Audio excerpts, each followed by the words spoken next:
Cyberpunk 2077's 1.3 patch introduced a few interesting things to the game, but the most interesting things were ones that CDPR decided they shouldn't talk about or showcase at all on their livestream, because why would that make any sense? But it turns out that they are more interesting than any amount of free jacket or Johnny outfit DLC, and at least one has a meaningful impact on combat in the game. I already went over the first secret edition in 1.3, the max tech armor set that is now lootable from Judy's apartment after 1.3. The only place in the game you can get it. Even if it's not very good, it looks cool. Now, there's another thing. That would be Optical Camo, a new piece of cyberware that has existed in the game files for a while, and could even be activated through mods, but now it's officially available in the game for the first time. But it wasn't announced on stream, and hell, it's just a tiny single line out of hundreds in the patch notes. Optical Camo is what it sounds like. It grants you the ability to become invisible for a short period of time on a cooldown.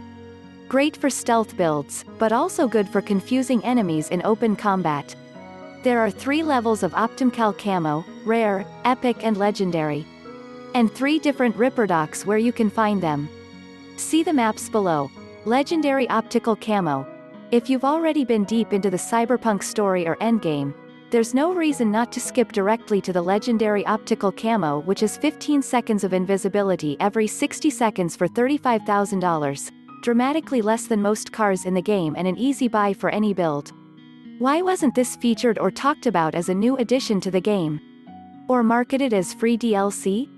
My guess is that CDPR knew that everyone knew that this was in the game already, and they would have gotten flack for trying to pitch Optical Camo as free DLC, if it was something that was in the game since launch and simply wasn't available because of whatever technical reason.